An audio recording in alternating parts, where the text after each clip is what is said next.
Bu videonu izləyirsinizsə, beyninizdə eyni sual var. Çatdıracam ya yox? Hamı deyir ki, oxu, amma heç kim demir ki, necə oxuyaq ki, yanmayaq. Abituriyentlərin problemi stressdir, yoxsa dərs? Necə hazırlaşa bilərik?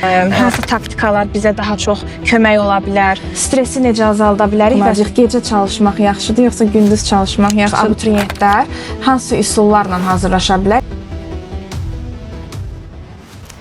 Hamıya salam dostlar, kanalıma xoş gəldiniz. Bugün maraqlı bir mövzu ilə qarşınızdayıq. Abituriyentləri, gəncləri, demək olar ki, hər kəsi maraqlandıran sualları bugün cavablayacağıq. Abituriyentlərin imtahana hazırlıq prosesi ilə bağlı. Düşünürəm ki, hazırda elə bir dövrdür ki, abituriyentlər bir sıra suallara cavab axtarırlar. Məsələn, necə hazırlaşa bilərik, hansı taktikalar bizə daha çox kömək ola bilər, stresi necə azalda bilərik və s. Bugün yanımda Malik var. İkimiz də bu abituriyentlik yollarından keçmişik. Düşündüm ki, qarşılıqlı formada, yəni hərəmiz öz təcrübələrimizi sizinlə bölüşsək, məncə bu daha çox effektiv və sizə daha çox kömək ola bilər. Mən də bütün izləyiciləri salamlayıram. Mən də Fidanın dediklərinə qatılıram. Düşünürəm ki, bu çəkəcəyimiz video universitetə hazırlaşanlar üçün çox böyük motivasiya olacaqdır. İndi istəyirəm ki, birinci öz təcrübələrimizi bölüşək. Çünki ən azından, yəni keçmişik də bu yollardan, az da olsa məncə sizə kömək ola bilər. Sonra, yəni eləmədiklərimiz və gördüklərimizi də sizinlə bölüşərik. Məsələn, biz nəyi etməliydik və yaxud da nəyi etməməliydik, amma etsək daha yaxşı olardı və s. İndi istəyirsən birinci sən başla, yəni hansı hissədən başlayaq? Birinci qısa bir danışım bu hazırlıq prosesi haqqında. Mən 2024-cü ildə universitetə qəbul olmuşam. Beynəlxalq münasibətlər ixtisasında təhsil alıram. Hal-hazırda 2-ci kurs tələbəsiyəm. Universitetə hazırlaşmağa, yəni birinci buraxılış, 9-cu sinif buraxılış imtahanına görə başlamışdım. O hamımızın bildiyi kimi 3 fəndən hazırlaşdım. Sonra da artıq 10-cu sinifdən etibarən 3-cü qrupa, blok fənlərinə hazırlaşmağa başlamışam. Belə deyim ki, yəni universitetə hazırlaşdığım vaxtlarda stresli dövrlər əlbəttə olub, abituriyentlik vaxtlarında. Amma sadəcə bir müddətdən sonra insan həm stresslə mübarizə aparmağın yollarını öyrənir, həm də bu sənə bir təcrübə qazandırır. Çünki təkcə verəcəyimiz akademik həyatımız boyunca tək verəcəyimiz imtahan universitet imtahanı deyil. Həyatımız boyunca imtahanla məşğul. Universitetə qəbul olandan sonra da nə qədər imtahanlar veririk, sessiyalarda, hətta universiteti bitirəndən sonra da imtahanlar veririk, işə qəbul üçün də. Ona görə də bu düşünürəm ki, hər bir insan üçün və mənim üçün çox yaxşı bir təcrübə oldu. Əslində elədir, yəni stresslə baş aparmağın ən yaxşı yollarından biridir. Amma yəni bəzilərimiz, hətta bizim özümüz də məncə daxil olmaqla nə qədər bunu inkar eləsək də, yəni o stressin dibinə qədər yaşamışıq da, yəni hətta gözümüzdə daha çox böyütmüşük. Mən məsələn indi mən də elə səninlə eyni ildə imtahan vermişəm və hazırda da təhsil alıram, 2-ci kursam. Yəni hazırda mən əvvəlki illərə nəzər yetirəndə, düşünəndə fikirləşirəm ki, mən çox böyütmüşəm və böyütməyimiz məncə dərslər deyil. Məsələn, belə bir düşüncə var ki, insanı yandıran, yəni insanı daha çox belə deyim də, pis vəziyyətə salan stressdirmi, yoxsa dərsdirmi? Mən deyərdim ki, stressdir. Çünki o dərslərə hazırda nəzər yetirəndə baxıram ki, elə də çətin bir şey yoxdur. Sadəcə ətraf mühitin bəzən baskıları ola bilər abituriyentlər üzərində. Bu da məncə yəni nəticələri aşağı salmağına gətirib çıxarda bilər. Əslində belədir, stres lazımlı bir şeydir. Xüsusilə də insan həyatı üçün, yəni insanın həyatı deməyək də, yəni insanın karyerası üçün vacib olan. Məsuliyyətə görə. Bəli, məsuliyyətə görə. Yəni əgər sən bir şeyə görə stres eləyirsənsə, bu bədənin reaksiyası kimi bir şeydir. Sadəcə onu düzgün idarə etmək lazımdır. Yəni stresə düşüb, həyəcana düşüb, özünü itirməmək lazımdır və başa düşmək lazımdır ki, yəni bu imtahan şansı bizə bir dəfə verilmir və o da var. Yəni əslində elədir. Bəli, qarşıdakı illərdə də imtahan vermək olar və bir il gec, bir il tez universitetə qəbul olmaq həyatımızda o qədər də böyük bir şeyi həll eləmir. Sadəcə stresi idarə eləmək lazımdır. Yəni məsələn indi öz abituriyent vaxtlarımı xatırlayıram. İmtahanlara girəcəyim gecə həyəcan həmişə var idi. Məsələn, 9-cu sinifdə də var idi, 11-ci sinifin buraxılışında da var idi, blok imtahanında da var idi. Sadəcə sən o zaman testi qoyurlar qabağa və sən onu işləyəndə sən başa düşməlisən ki, yəni bu həyəcan içində var. Amma Yəni onu idarə edib o testi işləməlisən. Yəni İradən güclü olmalıdır da ona görə bəli, də. sadəcə boş-boş stres eləyib yəni özünü itirməyin heç bir mənası yoxdur. Stres o cəhətdən yaxşıdır ki, sən məsələn imtahandan bir gün əvvəl deyirlər oxuma, əslində mən də oxumuşdum.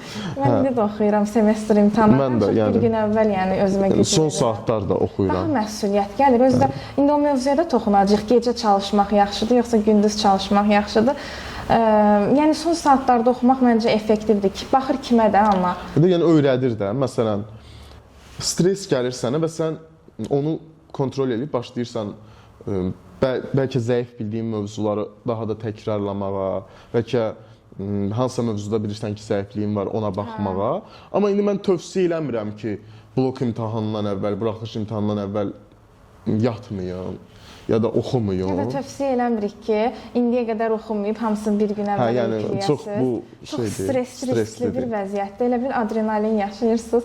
Həqiqətən də yəni tövsiyə deyil. Məsələn, indi 2-ci kursam, sessiyalarda bu sessiya təzə bitib, mən son 2 imtahanı gecə oxudum. Yəni heç yatmadım və gecə oxudum. Uğurlu oldu. Sıfırdan oxudum? Yox, sıfırdan oxumadım təbii ki. Sıfırdan onu yəni bacarana halal olsun, amma mən inanmıram kimsə bacarsın. Sualların çoxunu mən bir gün əvvəl əslində saxlayıram, düzünü deyim. Yəni bir gün əvvəl gecələr oxuyuram. Mən ümumiyyətcə gecə oxuyan biriyəm. Yəni bəziləri nə qədər valideynlər nə qədər desə ki, gecə oxuma ziyandır, zərərdir, gündüz oxu.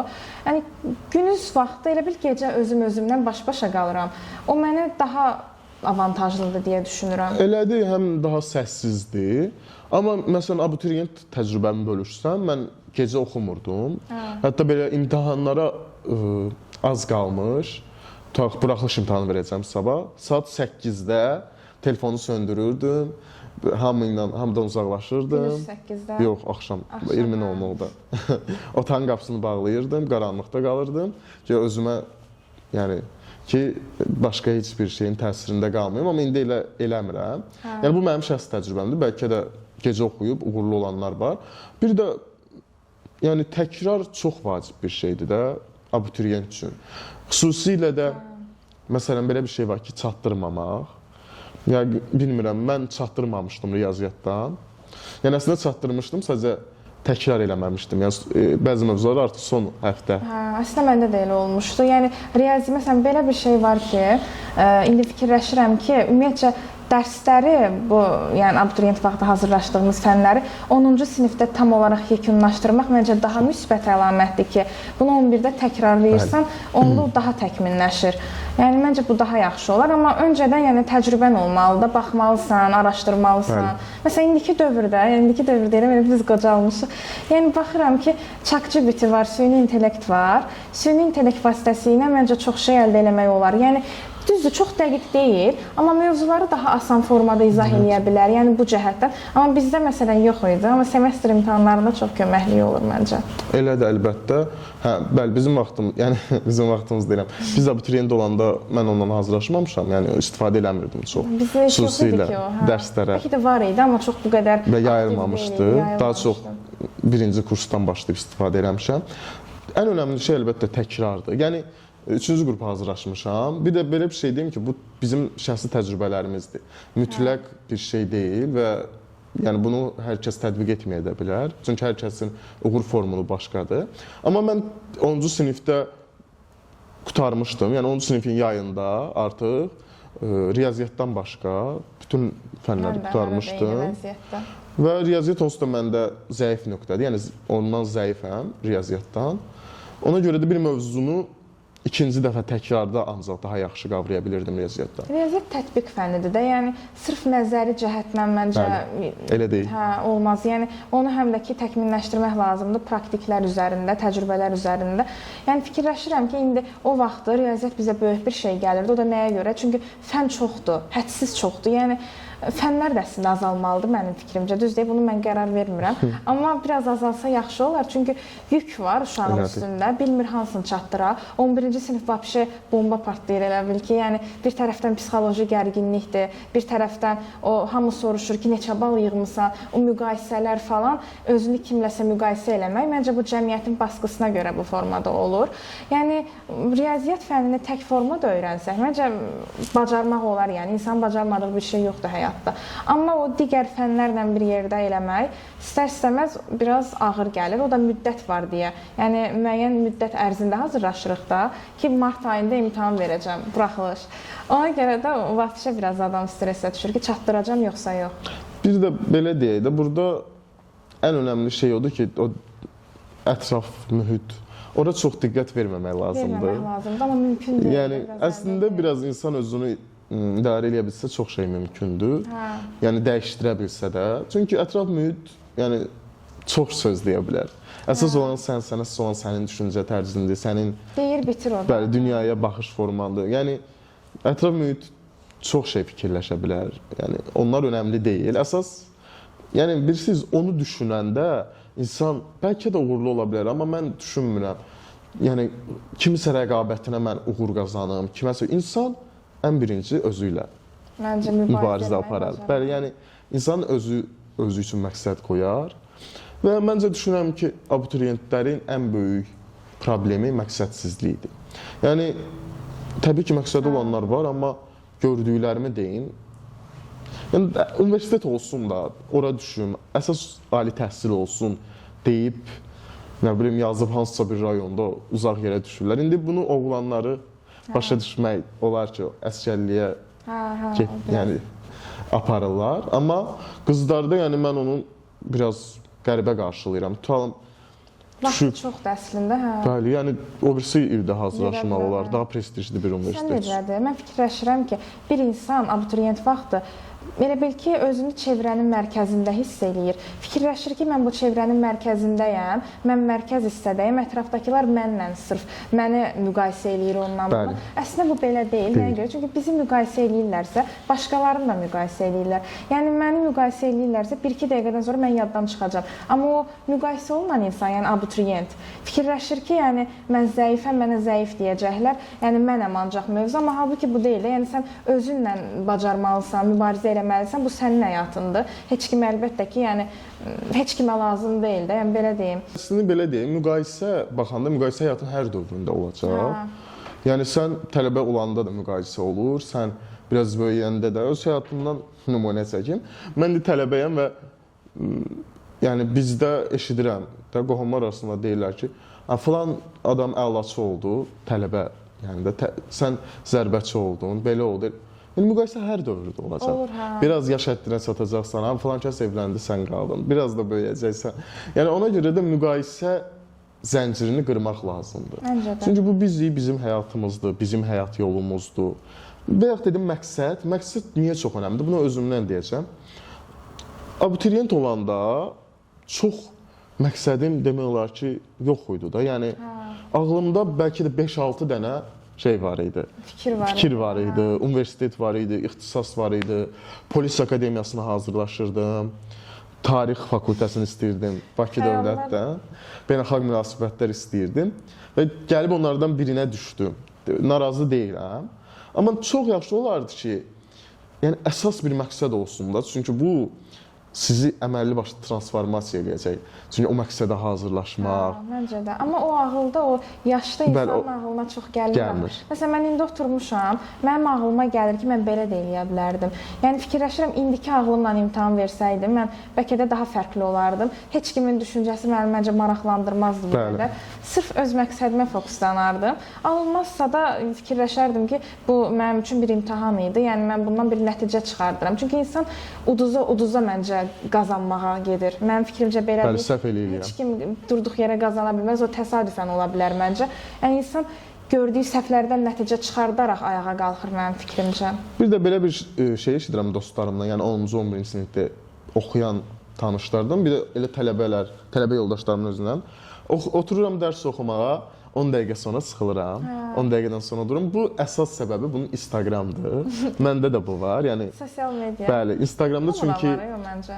Bəli, məncə də hamıda var. Oturub bütün günü, yəni 5 saat promo, yəni onu mən bacarmıram. Dərs oxumuram. Məsələn, otururam, əlimə telefonu alıram, 5 dəqiqə ona baxıram, təzədən oxuyuram. 5 dəqiqə elə daha yaxşı. Birisi də necə diqqət dağınıqlığıdır. Yəni artıq fokus bir şeyə daha uzun müddət olmur. Bunun həllini necə deyərdim? Bu yay imtahana hazırlaşanda artıq bir an oldu ki, mən artıq oxumaq istəmədim. Və bir dostum var idi, ona yazdım ki, tabii oxumaq istəmirəm də, bezdim, mən istəmirəm bu imtahana hazırlaşmaq. O da mənə qayıtdı, deyir ki, sən stipendiya istəmirsən. Yəni bunu niyə deyirəm? O deməkdir ki, bir məqsəd, yəni bir sizi ayağa qaldıracaq bir şey olsun da. Məsələn, tələbəsiz və düşünürsünüz ki, tutaq, Bakı dövlətdə oxumaq istəyirəm. Bakı dövlətin plan ixtisasında oxumaq istəyirəm. Və test işləyirsiniz və bir anda sıxıntı gəlir sizə. Onda yəni onu ağlınıza gətirin ki, özünüzü motivə eləyin, qalxın. Və ən yaxşı şey o da var. Məsələn, 25 dəqiqə dərs, 5 dəqiqə fasilə, 25 dəqiqə dərs. Bəli, adını bilmirəm, amma istifadə edirəm. Yəni 25 dəqiqə dərs oxu, 5 dəqiqə fasilədir. Hansısa bir ölkənin üsuludur. Yəni mənə bir psixoloq var idi. O mənə məsləhət görmüşdü ki, yəni çox yaxşıdır da o üsul. Məsələn, onun yəni dəqiqələri də var da. 0-25 deyil. Məsələn, var ki, 40 dəqiqə dərs oxuyursan, 15 dəqiqə tənəffüs verirsən özün üçün. Yaxşıdır o, amma planlı formada çalışma üsuludur. Onunla da olur. İnsan məncə öz üsulunu yaradanda daha fərqli olur da. Məsələn, mən fikirləşirəm ki, bu imtahanı verəndən sonra azad bir insan olacağam və özüm üçün yaşayacağam. O məni daha çox belə həvəsləndirir ki, verim, yəni müvəqqəti olan bir şeydir də. O da yəni məncə insana motivasiya verir. İndi istəyirəm ki, bir mövzuya toxunaq. Uşaqlar, yəni daha doğrusu abituriyentlər hansı üsullarla hazırlaşa bilər? Yəni fənlərə məsələn, var texniki fən, var humanitar fən. Məsələn, biz 3-cü qrupuyduq. Bəli, humanitar. Hə, ona görə 3-cü qrupdan əslində daha yaxşı təcrübələrimiz var da. Amma buraxılış fənlərini hamı verir. Ona görə biz biraz buraxılış fənlərindən danışsaq, məsələn, riyaziyyat da Azərbaycan dilidir, hazırda bu fənlərdən verilirlər və ingilis dili. Necə hazırlaşırdıq onlardan? Birinci istəyirsən başlayaq ingilis dilindən. Olar. İngilis dilinə necə hazırlaşırdıq? Belə deyim ki, listening çox dinləyirdim. Yəni bu lazımdır. Həm hazırlıqda dinləyirdim və bir vaxtdan sonra gördüm ki, artıq hazırlıqda dinləmək kifayət deyil. Çünki evdə də artıq başladım qulaq asmağa. Və bunun da nəticəsini imtahanda gördüm. Listeningdən səhvsiz yazmışdım. Qrammatika da, yəni bilirsiniz necədir? Müəllim sizə təkrar eləyir və imtahana az qalmış, əsasən dekabrdan falan, çalışıb o bir dənə bütün qrammatikanı təkrarlamaq, hərəsinə aid test işləmək. Burada ən yaxşı şey sınaq testləridir. Məsələn, 30 testli sınaq testləri olur. Onun sırf qrammatik olanları da var. Listening, reading, qrammatik olanları da var. Mən bildiyim qədərilə indi dəyişilib, yəni illər də dəyişir də həm də. İngilis dilinə görə dəyişilib də, yəni orada yeni nəsə əlavələr var. Esse falan deyəsən. Hə, onu bilmirəm. Yəni mən elə hazırlaşırdım. Biz verən ili deyəsən readingin sonuncu sualı esseydi, səhv eləmirəm. Biz verən ili çıxmışdı, bu yadıma düşür. Toplular sıfırdan təzələnmişdi. Sualların yeniləri var idi, düzdür. Amma daha məncə düşündürücü suallar əlavə olunmuşdu. Məsələn, ondan əvvəlki illəri əzbərçilik idi daha çox. İndi də əzbərçilikdir əslində belə baxanda. Məsələn, onun fərqini nə vaxt məncə fərq eləmək olacaq? Yəni SAT-yə, IELTS-a başlayanlar məncə abituriyent vaxtındakı ingilisdən çox fərqi görəcəklər. Nəyə görə? Çünki qrammatikada çox fərqlər var. IELTS-la SAT-də daha dərindir. Uca düşündürməyə aparır insanı. Hətta məsələn onun ən çox fərqini orada görəcəklər ki, dilin imtahanından fərqini universitetdə necə? Mən universitetə gəldim ilk gün bizdə ingilis dili dərsi oldu və Xidyak 92 bal toplamışdım, bəli, Xidyak. 92 bal toplamışdım ingilis dilindən. Amma ingilis dilində danışa bilmədim. Yəni çox bərbad, çox pis səviyyədə müəllimə ilə danışdım və yəni özümlə belə təəccübləndim. Sadəcə bir müddətdən sonra praktika elədikcə, çünki bizdə speaking o qədər də yəni yaxşı deyil dil imtahanında. Sadəcə yenə deyirəm, burada əsas məqsəd o imtahandan keçməkdir və ona görə də ona fokuslanmaqdır. Yəni orada nəyi tələb edir, onu eləməkdir. Mənim öz uğur formulum nədir? 92 bal toplamışdım. Uğur formulum nədir? Uğur formulum odur ki, çoxlu təkrar eləyirdim. Yəni o sınaq testlərini işləyirdim. Müəllim evə verirdi, onu işləyirdim. 30 testi. Yəni orada artıq bütün qrammatika mövzularını təkrar edirsən. Evə gəlib evdə listening də eləyirdim, evdə də listening eləyirdim. Və reading də əlbəttə o əsaslı, xüsusilə də topluda var reading. Biraz daha çətin readingləri eləsəz, bu daha yaxşıdır. Çünki daha da səviyyəni qaldırır. Bir də mən tövsiyə eləyərəm ki, abituriyentlərə əsasən də topluların, test topluları var, yeni illərin əsasən son hissələrində readinglər var, bir də listeninglər var. Onlar mütləq onlara nəzər yetirsinlər. Çünki belə bir şey var ki, bəzən elə olubdur ki, yəni deyilənlərə mən əsaslanıram ki, dəfələrlə olubdur ki, imtahana test toplusundan da oxşar suallar düşüb, Eynisi də düşüb. Eyni olub. Hə. Ola bilər ki, fərqli ola bilər, amma mövzu eyni olubdur. Əsas da sözlərdir də onun içindən ki, o sözləri biləsən. Ona görə məncə onların hamısını mütləq işləsinlər. Əlavə vəsait də əlbəttə ki, lazımdır. Çünki orada azdır da, yəni 10 dənə belə. Hətta səhv xatırlamıramsa biz toplunu işləyəndə müəlliməmiz deyirdi ki, məsələn bir suala gəlirdi, onu işləyirdi. Müəllimə onu ulduzladırdı bizə ki, bu imtahana düşmüş sualdır. Yəni elə olur ki, eyni suallar da düşür. Yəni də əsas dimin vəsaitlərindən hazırlaşmaq çox önəmli bir şeydir. Məncə də çox vacibdir. Əsasən də qrammatika suallarına baxılmalıdır. Bir də ki, düz deyim, abituriyentlərə tövsiyə verəndə deyə bilmirəm ki, çox dərinə enin. Çünki vaxt məhdudiyyəti var burada. Yəni bacardıqları qədər biraz sürətli formada nə olursa olsun eləməlidirlər ki, yəni bu imtahana qədər çatdırsınlar. Buna görə də gərək lap əvvəldən hazırlaşasan. O da ki, uşaq yaşlarına düşür, çox vaxt insan o məsuliyyəti dərk eləmir. Mən onu məsləhət görməzdim, uşaq yaşlarından hazırlaşsınlar. Mən də heç görmürəm. 7-ci sinifdən başlayanlar var hazırlıqlara.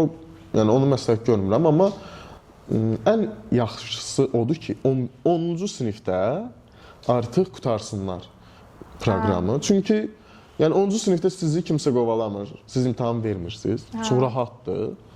Və yəni siz 10-cu sinifdə daha yaxşı hazırlaşa bilərsiniz. Yəni bacardıqları qədər fikirləşməsinlər ki, hələ 11-im var. Çünki 11 həqiqətən, yəni o hissi yaşamışıq da biz.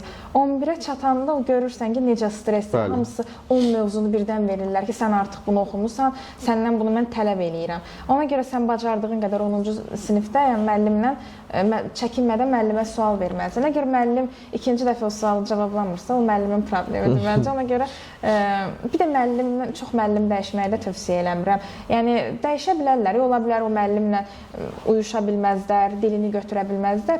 Amma yəni çox yox da, 11-ci sinifdə əsasən tövsiyə eləmirəm dəyişməyi. Əgər mövzunu bitiribdirsə dəyişə bilər. Yəni elə düşünürəm. Amma bitirməyibsə, yarımçıqdısa, onda problem yaranır həqiqətən mənim fikrimcə. Mən ümumiyyətlə müəllim dəyişməmişəm. Yəni öz şəxsi təcrübəmdir. Amma yəni tövsiyə eləyərdim ki, müəllim dəyişməsinlər çox tez-tez. Çünki hər müəllimin metodikası ayrıdır. Sadəcə tövsiyə eləyərdim ki, bəzən olur ki, məsələn, siz görürsünüz ki, bu müəllim yəni həqiqətən yaxşı müəllim deyil də, sizi yaxşı öyrətmir. Onda onu dəyişmək lazımdır. Yəni belə hallarla qarşılaşmışam ki, müəllimdən uşaq çıxmağa ürək eləmir. Çünki ya məktəb müəllimi olur, ya neçə vaxtı yanına gedir və istəmir müəllim incisin. Amma bu yəni önəmli bir şeydir. Bu yəni birinci özünüzü seçməlisiniz. Ona görə də yəni belə bir nəsə xoşunuza gəlməyən bir şey olsa, görsəniz ki, bəyənmirsiniz ya da başa düşmürsünüz, onda müəllimdən mütləq dəyişmək lazımdır. Sonra məsələn bəzi fənlər var, ingilis dilindən, bir də ingilis dilindən təcrübələrimizdən dedik, sən dedin. İndi keçək məncə Azərbaycan dilinə. Azərbaycan dilinə necə hazırlaşmaq olar? Azərbaycan dilində səhv eləmirəmsə, buraxılışla blok imtahanları arasında fərqlər var da. Blok imtahanında qrammatikaya daha çox vaxt ayrılır. Sırf qrammatikadır. Hə. Buraxılış imtahanında da dinləmə mətn əvvəl var idi, çox əvvəl, indi yoxdur da. Mətndir, 2 mətn olur, səhv eləmirəmsə, hə? 2 mətndir. Bizə qrammatikada yaddan çıxıb, bilməzdim belə yaddan çıxıb, mən deyirdim, heç vaxt çıxmayacaq. Hə, mətnlərə necə hazırlaşmaq lazımdır? Birinci bunlardan məncə danışaq. Mən birinci öz təcrübəmi deyim, necə hazırlaşmışam. İngilis dilinin reading mətnlərini necə ki hazırlaşırdım. Azərbaycan dili mətnində də mən o formada, o taktikadan istifadə edirdim. Bilmirəm bu nə dərəcədə doğrudur, amma mən bundan uğur əldə eləmişəm, yəni yuxarı bal yığmışam. Birinci mən mətni oxumamışdan əvvəl suallara göz gəzdirmək. O readingdə də bu formadadır. Birinci suallara göz gəzdirmək mütləq lazımdır. Hə. Sonra mətni bir dəfə özündən oxuyursan. Artıq o suallar axı beyində istərsən şuur altında qalır axı. Mətni oxuduqca sualların cavabını tapırsan, vaxt qazanmış olursan. Mən bunu vaxt üçün əsasən eləyirdim. Ən gözəl taktika odur, çünki mən də elə eləyirdim. Məncə də, yəni bilirsiniz, bir nəşrdən istifadə eləməyin. Yenə dini mətnlərə əsasdır. Amma daha çətin mətnlərdən qorxmayın. Yəni çalışın ki, çətin mətnlərdə Bir bədii işləyin. olur, hə. Bəli. Çünki bədii üslubda olur, Elmi publistik üslub olur, hə. Tam elmi deyil də, yəni termin deyil. Yəni çalışın ki, onları da işləyin ki, yəni çətini görəsiniz ki, onsuz da asanı daha yaxşı eləyə bilərsiniz. Çünki mən elə eləyirdim. Dimdən işləyirdim hər imtahan yox, yəni hər hazırlıqda dimdən mətn işləyirdim, amma başqa müxtəlif nəşrlərdən, güvənim mətnlərindən işləyirdim. Güvəngi biraz qəliz olur. Bəli, qəliz olur. Amma Dövlət İmtahan Mərkəzinin, yəni test toplusunun öz kitabları sırf imtahana görə məncə hazırlanıbdı. Çünki mən ona nəzər yetirmişdim, imtahanda da bu formada oldu da. Mətnlərin biri bədii formada olur, biri daha elmi publistik daha doğrusu formasında olur.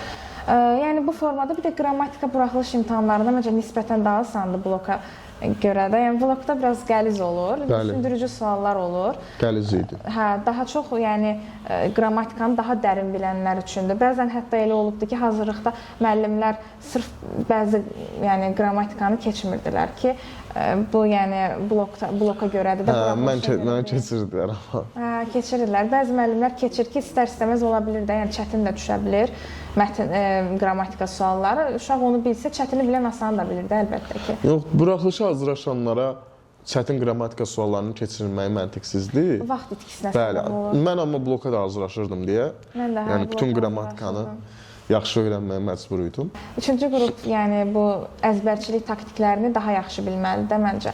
İngilis dilindən də dediyim kimi, bu mən sualları Azərbaycan dilindəki kimi əsasən readingin suallarına baxırdım. Sonra mətni bir dəfə özümdən oxuyandan sonra o belə deyim də, mətnin altından xəttlər çəkirdim, əsas kəlmələrin, ifadələrin, yəni şübhələndiyim ifadələrin altından. Suallara baxanda artıq uyğunlaşdıra bilirdim onları. Yəni bunların hamısı bir sözlə məncə vaxta görədir də. Mən vaxtı daha uyğunlaşdırmaq üçün bunları eləyirdim. Amma belə yəni vaxtı düzgün bölə bilirlərsə, sadəcə oxuya da bilərlər. Yəni belə də eləmək olar. Sonra gəlir çoxlarının yaralı yeri olan o riyaziyyat fəni. İstəyirsən birinci sən başla. Riyaziyyatdan əslində məsləhət verməyim biraz absurd səslənə bilər. Biz buraxılışdan vermişik də çünki. Həm odur, həm də mən buraxılış imtahanında riyaziyyatda o qədər də uğurlu olmamışdım. Yəni düzdür 15 dənə yazmışdım. Yəni bu da o qədər yaxşı nəticə deyil. Ona görə yəni məsləhət verməyim o qədər də yaxşı səslənməz, amma məsləhət vermək, yəni o şəxsi təcrübəmi bölüşüm ki, əsasən təkrar, məsələn, riyaziyyatda bir dərsi, trigonometriyanı tutaq, ikinci dəfə təkrar edəndə daha yaxşı nəticə almaq olur və praktika, çoxlu test işləmək. Düsturlar falan var ki, məsələn, bu ən çox bal verən suallar riyaziyyatda mənim yadımda belə qalıbdı ki, həndəsi suallar idi. Bəli, elə idi. Cəbirdən düşür. Cəbir çox vermir deyəsən, amma lazımdır yenə də hər 2 bal belə biz orada önəmlidir də ixtisasa düşmək üçün. Hə, həndəsi suallar var. Həndəsi sualları yaxşı yazmaq üçün düstur lazımdır. Əgər düsturu yaxşı bilmirsənsə, imtahana gedirsən, deyirsən, ay da bu sualı mən bilirəm, amma düstur ağlıma gəlmir. Onda peşmançılıq yaranır. Əlbəttə nəzəriyyə də çox önəmlidir. Nəzəriyyə çox önəmlidir. Yəni riyaziyyata bəzi insanlar deyir ki, sırf tətbiqidir. Tətbiqi deməzdim məncə. Yəni nəzəri tərəfləri də var. Çünki düşünürlər ki, humanitar hazırlaşan uşaqlar var. Yəni əzbəri tərəfləri daha yaxşı bilir axı uşaqlar. Yəni bu imtahan hamı üçündür də. Yəni ona görə hamını nəzərə alaraqdan sualları hazırlayırlar. Ona görə yəni məsələlərə falan çox diqqət yetirmək lazımdır mənim fikrimcə. Əsasən trigonometrik belə deyim də düsturlar var ki, onlara baxmaq lazımdır. Cəbrə çox kömək olur. Yəni əsas məsələləri, əsas düsturları nəzərdə saxlamaq çox yaxşıdır. Bir də burada da sınaqlar çox önəmlidir. Yəni keçən illərin sınaqlarını işləmək. Hə. Xüsusilə mən necə eləyirdim? Məsələn, o suallardan çıxan nəticələri, düsturları yadıma nəsə düşürdüsə, bəli, dəftərlərə yazırdım. Bu məsələni həll elədim. Hə, burada bu düsturdur, onu yazırdım. Yəni bir tipdə məsələni çoxlu həll eləmək, müxtəlif növdə bu çox kömək eləyəcək. Yəni və üçüncü qrupların bir çoxunda o qədər də yaxşı olmur riyaziyyat, yəni uğurlu olmurlar. Hə, bir də onu deyim ki, yəni bu indi yadıma düşdü ki, mən bu üsuldan da istifadə edirdim. İndi ola bilər ki, digər əzbərçi fənlərə köməklik eləyə bilər bu üsul. Müqayisə etmə prinsipi. Necə? Məsələn, mən bir fəni oxuyurdumsa, bir mövzunu daha doğrusu oxuyurdumsa, bu mövzunu digər mövzularla müqayisə eləyirdim. Necə? İndi deyə bilərsiniz ki, axı əlaqəsi yoxdur bəlkə bu mövzunun bu mövzuna. Niyə yəni beynimi qarışdırım? Yəni özümdən elə bir hekayə nağıl yaradırdım da, bildiniz? Elə bil özümün müəllimi idim.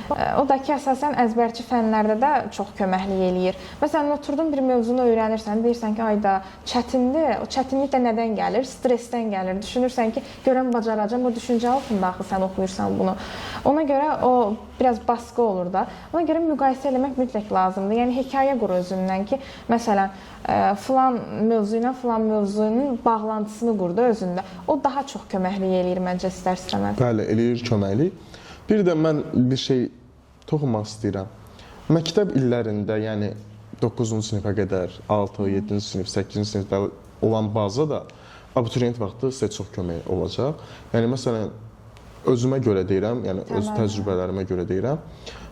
Xüsusilə məsələn, tarixə hazırlaşmağa başlayanda mən fərqinə vardım ki, məktəb vaxtı öyrəndiyin bir çox məlumat burada qalır və burada sənə artıq təkrar kimi olur və sənin köməyinə çox edir. Və bəli, bu hər bir fənnə aiddir, Azərbaycan dilinə də. Yəni çünki bu biz elə bil 3 il ərzində 6-cı sinifdən 11-ci sinifə qədər keçdiyimiz bu mövzuları təkrar edirik universitetə girmək üçün.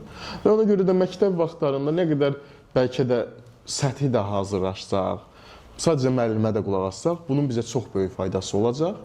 Yəni özüm şəxsi təcrübəmə görə deyirəm ki, bu çox önəmli bir şeydir. Bir də yuxarı nəticə əldə edənlərin çoxu da elə məncə o əvvəlki bazadan əksəriyyəti. Çox nadir hallarda olur ki, heç oxumamış 9-cu sinifə qədər sadəcə özün vəziyyətdən çıxardır. Bəli də, yəni heç bir qiyməti yaxşı olmasın, sadəcə məktəbə elə gedib gəlsin, bir dərs oxumasın və o gəlsin artıq nadir hallarda olur ki, 11-ci sinifdə çox yaxşı nəticə versin.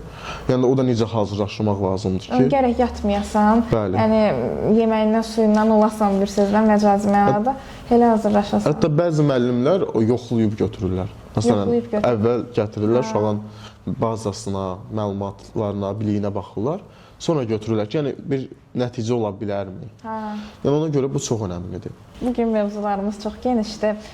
Məsələn, sınaq imtahanları var. Mən bilirəm ki, bu sual hamıya maraqlı gəlir də ki, yəni sınaq imtahanlarına getmək məsləhətdir. Əsasən də 11-ci sinifdə bura getmək lazımdırmı, yoxsa yox? Öz adımdan deyim ki, mən sınaqlara çox getməmişəm. Yəni arada gedirdim. O da yəni deyirdilər get, yaxşı bir şeydir, belə elə. Amma belə fikirləşirəm ki, bu sınaq imtahanları bəzən çətin formada salınır. Yəni Dövlət İmtahan Mərkəzi səviyyəsində olmur və bu da yəni bəzilərindən söhbət gedir də.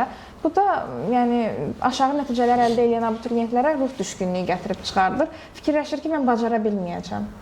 Sınaq imtahanlarına getmək məsləhətdir. Bəli, məsləhətdir, amma çox yox. O cəhətdən məsləhətdir ki, vaxt idarəsini öyrənə bilərlər. Vaxt idarəsi. Bəli, yəni kodlaşdırma, vaxt idarəsi, bunlar çox mühüm şeylərdir. Sadəcə çox getmədim və çox getməyə də məsləhət görmürəm. 3 dəfə getmişəm. 2 dəfə buraxılış, 2 dəfə blok, 1 dəfə buraxılış, 1 dəfə blok, belə bir şey idi. Və yəni həqiqətən nəticələr dimdən çox fərqli olur. Birincisi o daha çətindir. Çətin olur, hə. Bunu etiraf edirik burada, çətin olur. Bəli, çətin olur, o daha çətindir. Dimin yəni sizə təqdim eləyəcəyindən qat-qat çətindir. İkincisi bu orada biraz nəticələr çıxanda problem yaşanır. Yəni qarşılıq olur. Çox uşaq da elə idi. Sən məktəbə müəllimlər, uşaqlar deyir, neçə bal yığdın, göstər, baxım. O da biraz yəni özünü yoxlamaq üçün çox yaxşıdır. Sadəcə ruhdan düşməmək lazımdır ki, yox burada pis yazdımsa imtahanda da pis yazacağam. Xeyr, yəni bu imtahandan çətindir.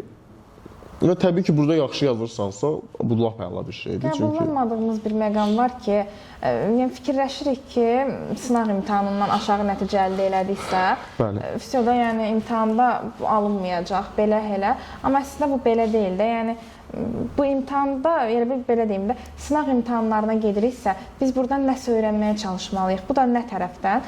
Yəni bilmədiyimizi təkmilləşdirməyə gedirik. Burada da əsas məqsəd nədən ibarətdir? Biz bura getmirik ki, yəni ringə çıxmırıq da.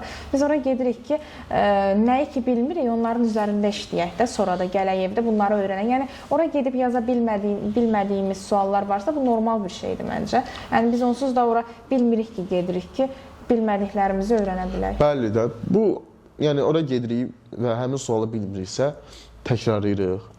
Zəif yerlərimizi görürük, o mövzunu bir dəfə də təkrarlayırıq. Yəni ona görə belə stres üçün yaxşıdır da, stres idarəsi üçün yaxşıdır ki. Stresə yaxşıdır, amma mən yaxşı. Və hətta mən görürdüm, sınav imtahanında köçürən uşaqlar var idi. Yəni məcburiyyətdən onları göndəriblər. Yəni bunlara ehtiyacı yoxdur da, sadəcə özünü yoxlamaq üçündür. Amma çox getməyi məsləhət görürəm. Məncə də. Bir də bayaq sən əslində başda məncə bu mövzuya toxundun.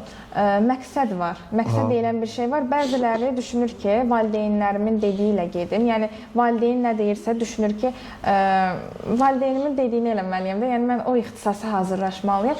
Amma yəni bunu sən eləyəcəksən, qohumların səndən razı qalacaq, hər kəs razı qalacaq. Amma vaxt gələcək, sən özün deyəcəksən ki, mən bu yolun yolçusu deyil idim. Mən sadəcə belə deyim də, könülləri razı salmaq üçün mən bunu seçmişəm. Amma vaxt gəlir artıq sən müəyyən yaşa çatanda öz yolunu istər-istəməz adam bilir axı mən nəyin yolçusuyam. Deyirsən ki, kaş bunu eləyərdim də mən vaxtı uduzmazdım. Çünki həyatdır bu. Yəni biz sonsuz yaşamırıq da, təəssüf ki, yəni müəyyən müddət ərzində yaşayırıq. Bu da insan istəyir ki, istəklərinə çatsın da. Amma yəni bəzən olmur bu. Ümumiyyətlə valideynin dediyinə görə universitet seçmək, ixtisas seçmək, yəni əgər sənə bəli uyğun deyilsə, hədsiz dərəcə məntiqsiz və əsassız bir şeydir.